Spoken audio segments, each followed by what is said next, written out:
परमात्मा कहते हैं मैं किस किस को समझाऊं, सभी ने एक रट लगा रखी है, माया जोड़ लूं, कोठी बना लूं और बस बैंक बैलेंस बना दूं। परमात्मा कहते हैं ये भांग पी रखी तुमने काल की। कबीर ये माया अटपटी सब गट आण अड़ी, और किस किस ने समझाऊं या कुएं भांग पड़ी। जैसे शाम के समय शराब के ठेके पर 5-4 शराबी घूटी ला कर आ रहे हों, उनकी गतिविधि और उनकी भाषा देखो, एक जैसी सबकी, एक जैसी भाषा, एक जैसी चाल, ऐसे लटखड़ाते चलेंगे और बोलेंगे तो ऊट पटांगा बकवाद करते हुए दिखेंगे। तो परमात्मा कहते हैं इस काल ने तो इस 21 ब्रह्मांड में भांग गिर रखी है बगैर तोली, और इस भांग को पिए फिर रहे सारे के सारे प्राणी। और जिसको भी ज्ञान की चर्चा की जाती है नौका किसी ने देखा फिर देखेंगे, फिर के देखा कल मृत्यु हो जाएगी, खाक देखेगा फिर। परमात्मा कहते हैं काल करे सो आज करे, आज करे सो अब, और पल में प्रलय हो जाएगी, फिर करोगे कब। अब यहाँ की व्यवस्था बता रहे हैं परमात्मा कि पतझड़ आवत देख कर बन रोवे मन माही, ऊंची टहनी पात थे वो आज पीले हो जाही। पात जड़नता यूं कहे सुन भई तरवर राय, अब के बिछुड़े नहीं मिले न जाने कहाँ गिरेंगे जाए।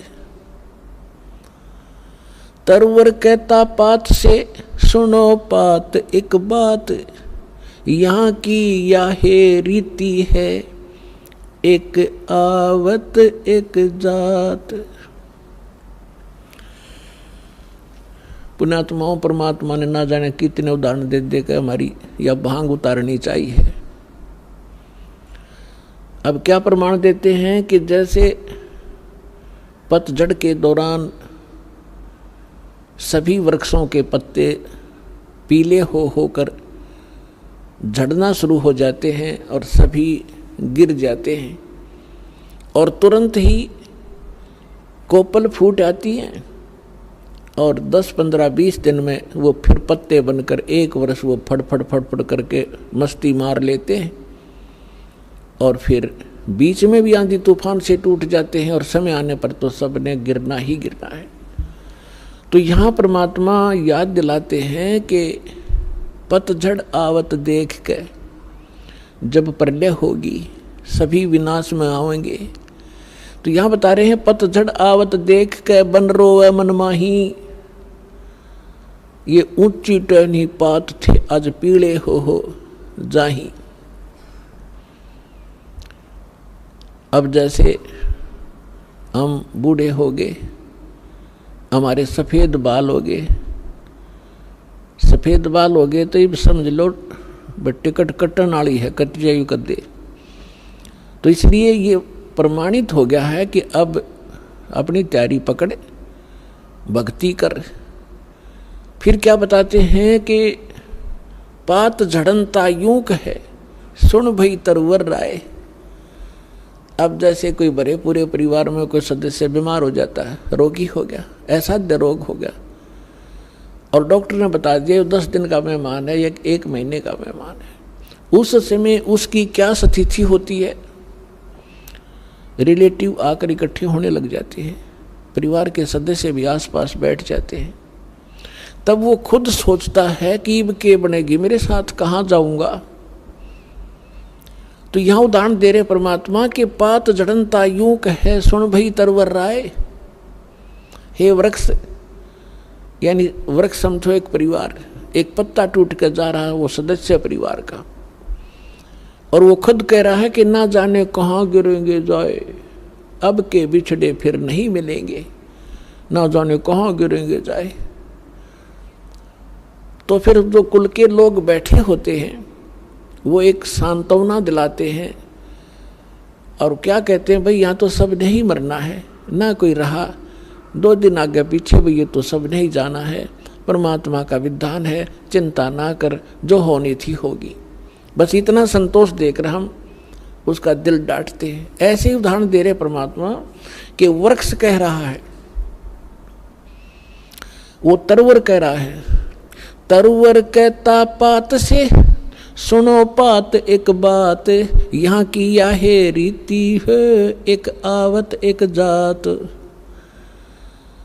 दादा मर गया, पोता पैदा हो गया, 50-60 वर्ष वो पोता नाच कूद लेगा, फिर वो मरेगा, उसका पोता तैयार हो गया। तो परमात्मा कहते ये क्या जीवन है तुम्हारा, तुम इसी को फाइनल मान लिया। इसका एक विकल्प है, अभी तक नहीं था, अब इसका अल्टरनेट प्राप्त है, फिर इसको ग्रहण करो। जब तक हमारे साथ धोखा हुआ सो हुआ, अब तो सतर्क हो जाओ। ये जीवन नहीं है, ये संसार ठीक नहीं है, ये आपका नहीं है। काया तेरी है नहीं, ये माया कहाँ से हो, चरण कमल में ध्यान रखो हो, इन दोनों को खो।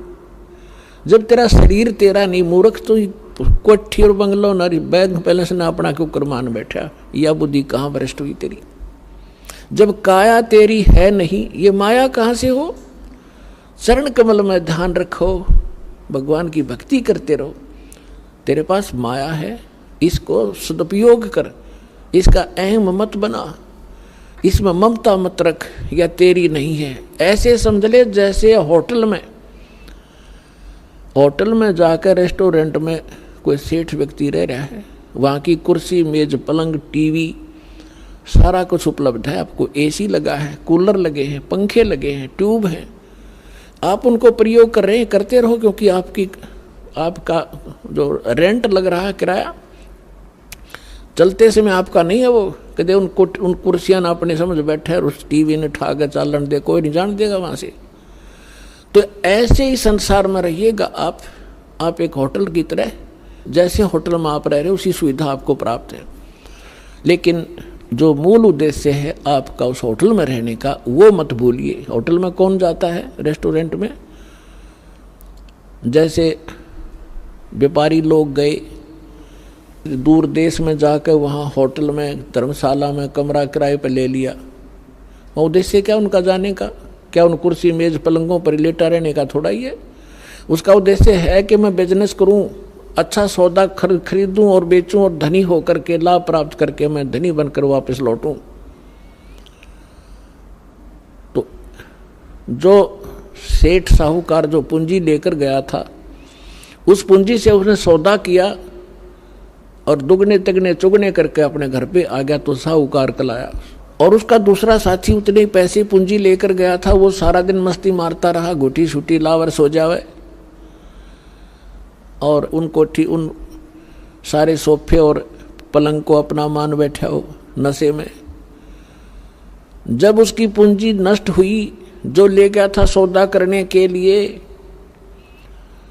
तो उसके बाद उसको धक्के मारकर बाहर निकाल दिया गया रेस्टोरेंट से, क्योंकि वो कंगाल हो गया। और जो उद्देश्य लेकर गया था वो किया नहीं, तो वो फिर मजदूर लगता है आके किसी साहूकार के। इसके विषय में परमात्मा हमें याद दिलाते हैं, ये सौदा फिर नाही संतो, यो सौदा फिर नाही, ये सौदा फिर नाही रे संतो, यो सौदा फिर नाही। लोहे जैसा ताव जात है, लोहे जैसा ताव जात है, काया दे सराही रे संतो, यो सौदा फिर नाही। 3 लोक और भवन चतुर्दश, 3 लोक और भवन चतुर्दश, सब जग सौदे आही रे संतो, यो सौदा फिर नाही। ये सौदा फिर नाही रे संतो, यो सौदा फिर नाही। दुगने तिगने किए चौगने, दुगने तिगने किए चौगने, और किन्हू मूल गवाई रे संतो, यो सौदा फिर नाही। यो सौदा फिर नाही रे संतो, यो सौदा फिर नाही। यो दम टूटे पिंडा फूटे, ये दम टूटे पिंडा फूटे, हो लेखा दरगाह माही रे संतो, यो सौदा फिर नाही। ये सौदा फिर नाही रे संतो, यो सौदा फिर नाही। जा दिन की मोए डरनी लागे, जा दिन की मोए डरनी लागे, लज्जा रे अकनाही रे संतो, यो सौदा फिर नाही। यो सौदा फिर नाही रे संतो, यो सौदा फिर नाही।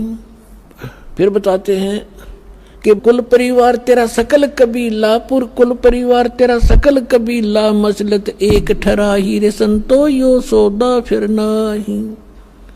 बांध पिंजड़ी आगे धर लिया, बांध पिंजड़ी आगे धर लिया, फिर मरहट में ले जाई रे संतो, यो सौदा फिर नाही। यो सौदा फिर नाही रे संतो, यो सौदा फिर नाही। अग्नि लगा दिया जद लंबा, अग्नि लगा दिया जद लंबा, फूक दिया उस ठाई रे संतो, यो सौदा फिर नाही। यो सौदा फिर नाही रे संतो, यो सौदा फिर नाही। प्राण बांध फिर पंडित आए, पीछे गरुड़ पढ़ाई रे संतो, यो सौदा फिर नाही। यो सौदा फिर नाही रे संतो, ये सौदा फिर नाही। प्रेत शिला पे जा बिराजे, प्रेत शिला पे जा बिराजे, पितरों पिंड बराई रे संतो, यो सौदा फिर नाही। यो सौदा फिर नाही रे संतो, यो सौदा फिर नाही। बहुर श्राद्ध खान को आए, बहुर श्राद्ध खान को आए, काग भयो कुलमाई रे संतो, यो सौदा फिर नाही। यो सौदा फिर नाही रे संतो, यो सौदा फिर नाही। नरसेती तू पशुआ की जय, नरसेती तू पशुआ की जय, गद्दा बैल बनाई रे संतो, यो सौदा फिर नाही। यो सौदा फिर नाही रे संतो, यो सौदा फिर नाही। ये 56 भोग कहाँ मन बोरे, 56 भोग कहाँ मन बोरे, कित कुरडी चरणे जाई रे संतो, यो सौदा फिर नाही। यो सौदा फिर नाही रे संतो, यो सौदा फिर नाही। जय सतगुरु की संगत करते, जय सतगुरु की संगत करते, यो सकल कर्म कट जाई रे संतो, यो सौदा फिर नाही। यो सौदा फिर नाही रे संतो, यो सौदा फिर नाही। अमरपुरी पर आसन होते, अमरपुरी पर आसन होते, जहां धूप न छाई रे संतो, यो सौदा फिर नाही। यो सौदा फिर नाही रे संतो, यो सौदा फिर नाही। अपनात्माओं, इस वचन में अमृतवाणी के अंदर आदरणीय गरीबदास साहिब जी ने परमात्मा की महिमा और इस जीव की दशा बताई है। जैसा भी आपको एग्जाम्पल दिया था कि दो साहूकार पैसे लेकर गए थे उद्देश्य बिजनेस बढ़ाने के लिए, एक ने उद्देश्य पूरा किया, एक ने गुटी लाई सो गया। जिसने दोगुने तिगने कर लिए वो तो सेठ बन गया, और जिसने गुटी लाई बकवाद करी घड़ी वो टोटे मार के मजदूर लगा।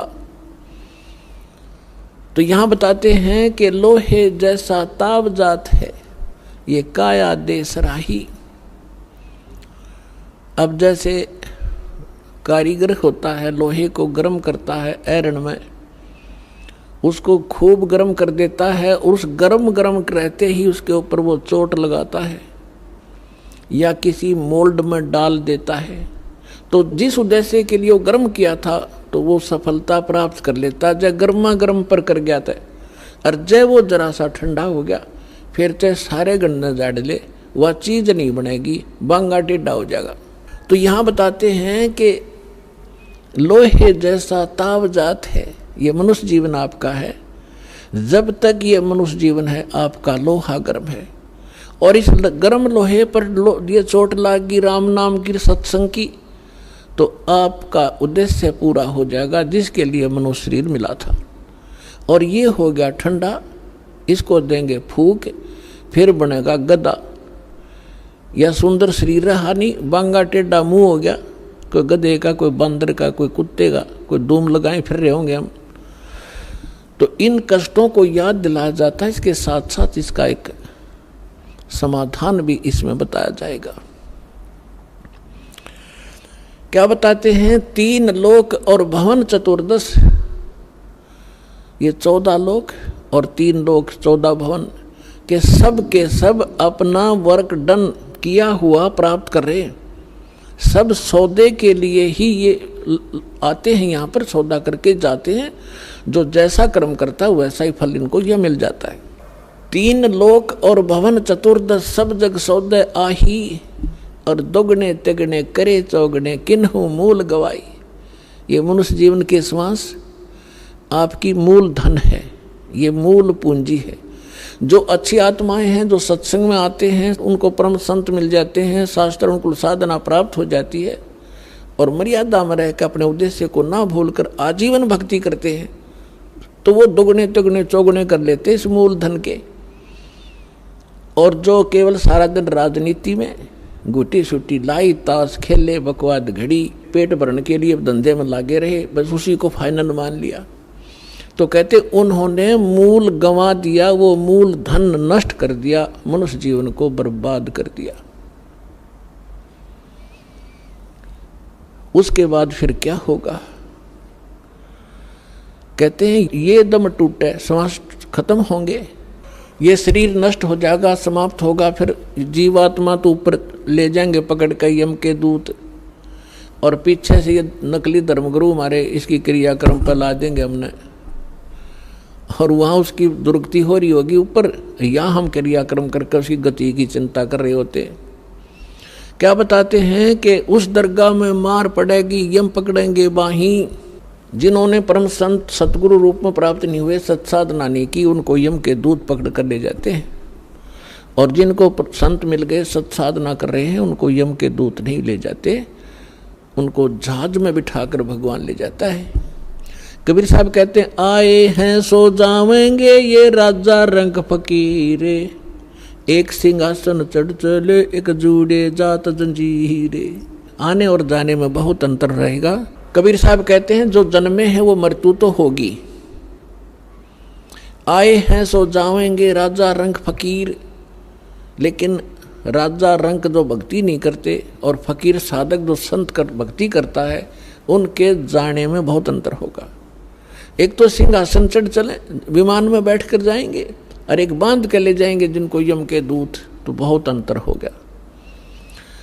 अब क्या बताते हैं कि कुल परिवार तेरा सकल कबीला मसलत एक ठहराई। जब आपका शरीर पूरा हो जाएगा, श्वास छूट जाएंगे, जीव निकल जाएगा, तो आपके अंतिम संस्कार के लिए आपके कुल के लोग तुरंत एक राय कर लेंगे, उठाओ जल्दी और फूको, फाइनल करो इसको। कुल परिवार तेरा सकल कबीला मसलत एक ठहराई, सब ने एक सलाह बना ली, और बांध पिंजड़ी आगे धर लिया मरघट में ले जाई। अग्नि लगा दिया जद लंबा फूक दिया उस ठाई। अब शरीर का तो कर दिया काम, अब क्या शुरुआत की? गुरुजी आए, कहते हैं पुराण उठा के फिर पंडित आए, कहते गुरु पुराण का पाठ कराओ इसका। परमात्मा कहते हैं जीव चला गया, माटी फूक दी, अब क्या रहेगा तुम्हारे पल्ले?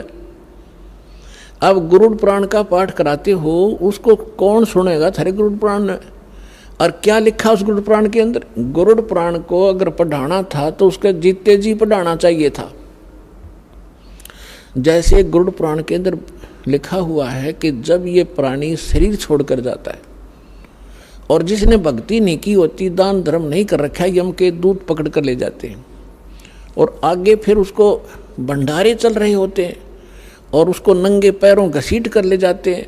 उसको भूख लगी है, प्यास लगी है, और वो देखता है सामने, और यमदूतों से कहता है मुझे खाना खा लेने दो। वो कहते हैं नहीं, तेरे लिए अलाउड नहीं है, पहले धर्मराज के पास चल, फिर पूछेंगे अगला तेरा क्या हिसाब किताब करना उन्होंने। तो ऐसी दुर्गति होती है। फिर गुरुड़ पुराण में बताया जाता है जिसने ऐसे कर्म किए उसका हाथ कटा, जो ऐसे कर्म करता वो अंधा होता है, जो ऐसे कर्म करता है उसको उसका बेटा मर जाता है। तो परमात्मा कबीर जी कहते हैं कि तुमने वो गुरुड़ पुराण उसको पहले पढ़ाना चाहिए था, ताकि वो बुराइयां बचता और पाप कम करता, भगवान भज लेता, डरता। अब वो गदा बनने की तैयारी करे, तुम गुरुड़ पुराण पढ़ाने लग रहे हो वहाँ पर, सारे उल्टी रीति। अब क्या बताते हैं परमात्मा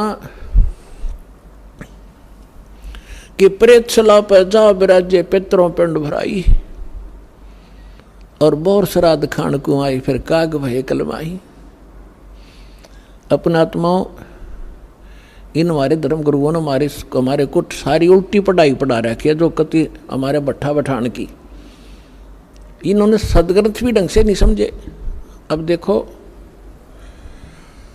हमारे सदग्रंथ क्या है, जैसे जंगल है वन, और वन के अंदर हर तरह के पौधे होते हैं, हर तरह की बूटियां होती हैं, जो उसमें सबका वर्णन है, सबकी।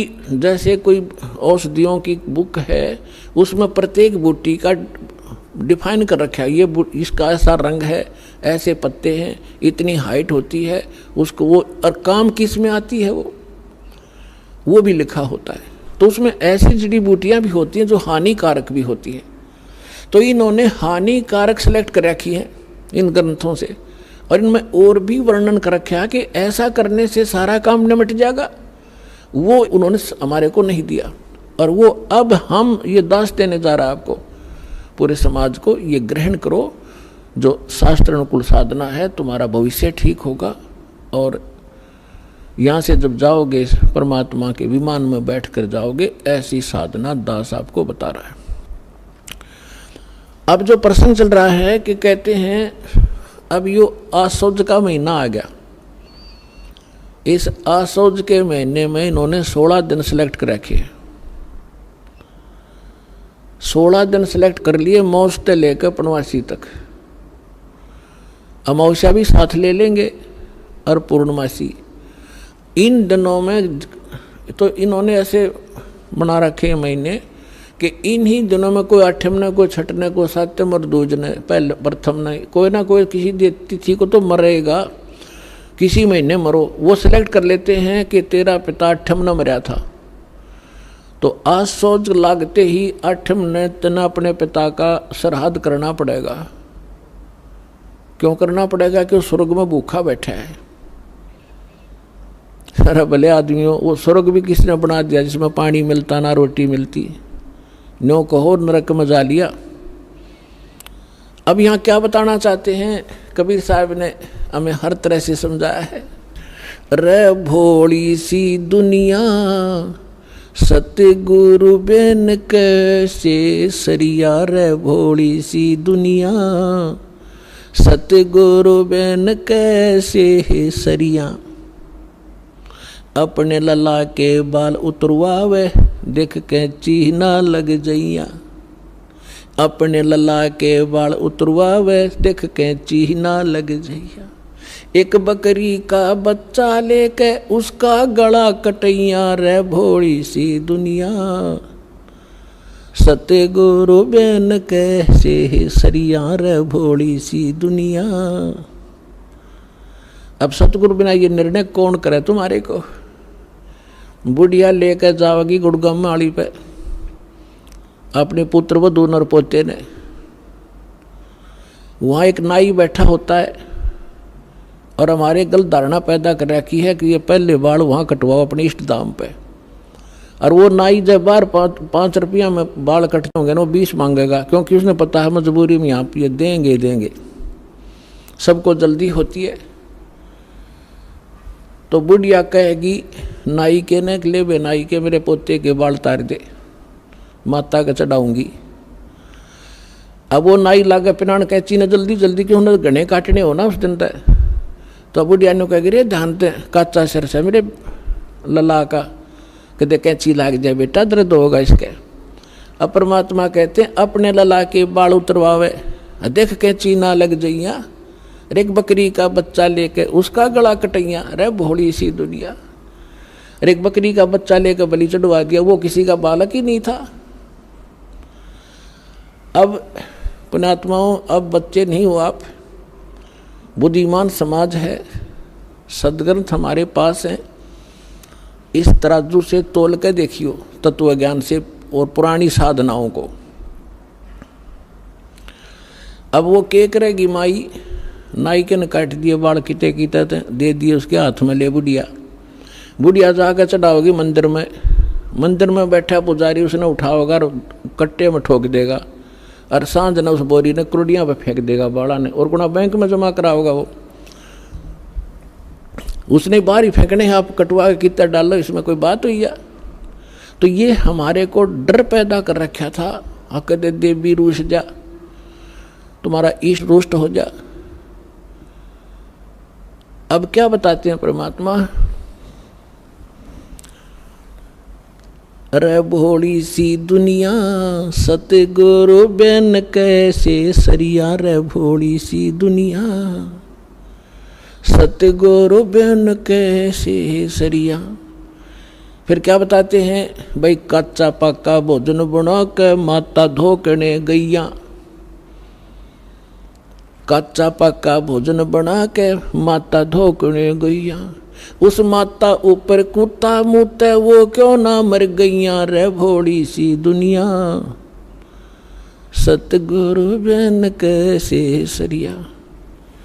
हमने देखा हमारी दादी माता धोकन की तैयारी करा करती, जब हमारी ताई चाचियों को कहती थी माता को कि माता का भोजन बनाओ जल्दी, वो देर कर देती तो इन्हों के बना दे फटाफट, उन्हें पता था बुढ़िया ने कुत्ता ने खाना और अपना माता खाओगी उड़े कि साहब बना दो जल्दी देर हो है। अब कच्चा पक्का बना के पूड़े और वहाँ जाती जहाँ पर वो माता का बना रखी थी एक मड़ी सी, अब वो बुढ़िया तो माता पर पूड़े चढ़ा के और उससे नीचे भी ना उतरती, इतने 4 कुत्ते चढ़ने चुकर देते, माता के उसे डिनर ने खावे और चलते उसको ऊपर मुँह खावे वो माता के सिर पे। अब परमात्मा कहें जिसको तुम पूजने गए थे इसी सक्षम थी तो कुत्ते की टांग क्यों ना तोड़ दी उसने, उसके सिर पर मूत रहा है। तो पुण्यात्माओं, ये जो साधनाएं हम किया करते थे आज हमें हंसी आवे है और रोना आ रहा है कि हमारे पूर्वज नाश कर गए अपने जीवन का इन मूर्खों के बहकाए हुए।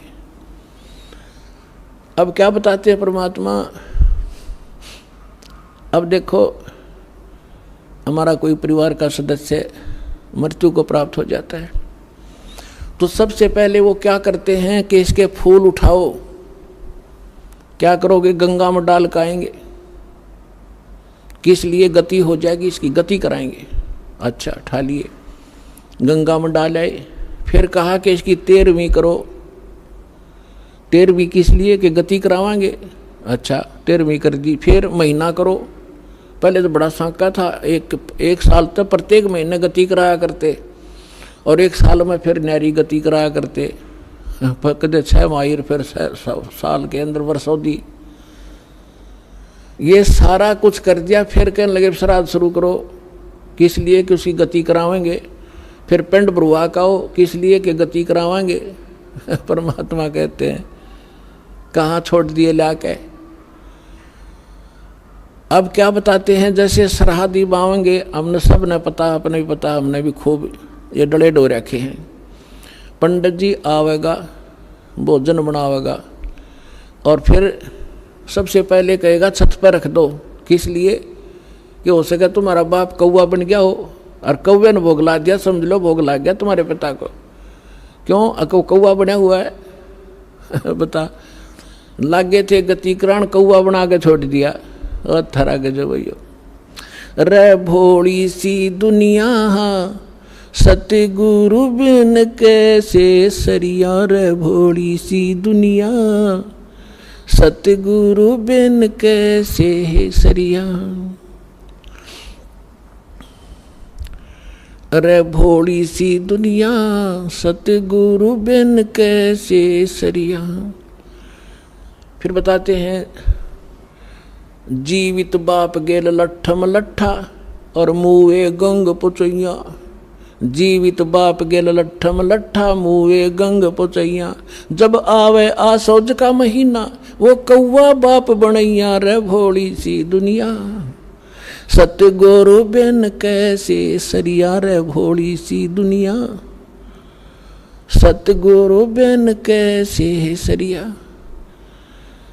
अब बगैर ज्ञान के इस माया की हवस में हम बड़े छोटों का सत्कार भी भूल गए। एक बूढ़ा बतावा था, एक भक्त कह रहा था कि मेरा एक मित्र था, वो मैं भी रिटायर हो गया और वो भी रिटायर हो गया। एक दिन मुझे बैंक में मिल गया वो,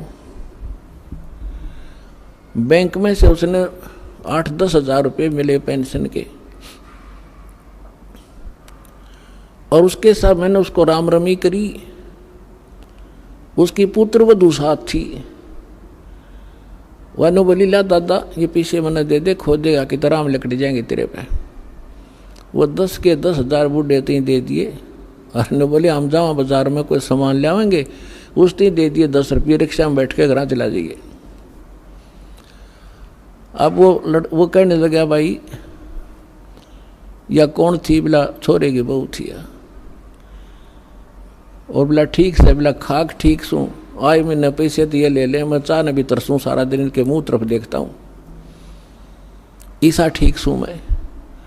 तो पुणात्मा परमात्मा कहते जीवित बाप का तो कदर नहीं, और मरे पाछे इनके बकाए हुए नो का गंगा में डाल कहोगे गति हो जाएगी। गंगा में डालने तक गति होगी इनकी। फूक फाक दिया, राख बना दी उसने, कीता फेंक दो उठा के। बस तू अपने मनुष्य जीवन रहते जो करना कर लो, बाद में सारी बकवाद है उसका कोई लाभ नहीं। क्योंकि इन्होंने इस सारी साधनाओं को बिगाड़ दिया। जो कुछ उस जीव को लाभ होना था जीवित समय में, जो विशेष लाभ होना जीवित समय में होना है, मृत्यु के उपरांत जो साधना वो करवाते हैं ना, मृत्यु के उपरांत उसकी गति करा देंगे। आज तक तो किसी गति हुई नहीं। और जिनके जो पितृ दोष हैं, जो आपके ऊपर कोई बाधाएं हैं, अब आपको ऐसे मंत्र आपके माध्यम से ऐसे पुनर्वर्तमान में कराए जाएंगे कि उनका भी छुटकारा हो जाएगा। आपकी अगली पिछली आने वाली पीढ़ियां सभी का उद्धार हो जाएगा। ये पुराना जो लोक वेद है उसके आधार से कुछ भी साधना आप नहीं करोगे, इसको त्याग दो। अब क्या बताना चाहते हैं कि जय सतगुरु की संगत करते ये सकल कर्म कट जाई, अमरपुरी पर आसन होते जो हो धूप ना छाई। गरीबदास साहिब जी ने बताया है कि यदि सतगुरु की शरण मिल जाती तो ना तो आप प्रेत बनते और ना ही पिंड भरवान की आवश्यकता पड़ती। और क्या बताते हैं, जो साधना ये किया करते थे उसका रिजल्ट क्या होता था? भूत जुनी जा छूटत है पिंड दान करनते, गरीबदास जिंदा कहे भाई ने नहीं मिले भगवंते। अब धर्मदास जी अपने हिंदू धर्म में जन्मे थे, यही साधनाएं भ्रमित वो कर रहे थे। तो परमात्मा ने उनको समझाया था कि जो तुम पिंड दान करते हो उससे भूत जूनी छूट सकती है, लेकिन भगवान नहीं मिल सकता। अब भूत जूनी छूटगी और गधा योनी पक मिलगी तो खाक गति कराई। बस न्यो कहें कि हमारा पीछा छूट गया, बाबू से जा करता, पिताजी घना दुखी करे था। भगत आते हैं कहते हैं मेरी माँ मर गई, मेरी बहन को दुखी कर रही है। अब वो अंडे धके खाती हुआ कितन की तो प्रवेश करे, पर परेशान खुद भी हो रही, ज्ञान उसको है नहीं। तो अब हम जो साधना बताएंगे उन आपके पितरों का भी कल्याण हो जाएगा और आप भी सुखी हो जाओगे, वो भी भाग जाएंगे, उनका कल्याण हो जाएगा, यानी छूट जाएंगे, आपसे दूर भाग जाएंगे और उनको मानव शरीर प्राप्त हो जाएगा। जो साधना दास आपको बताने जा रहा है, इससे सारा ही कल्याण होगा। एक के साथ दे सब सदै, एक ही साधना से सर्व सुख होंगे।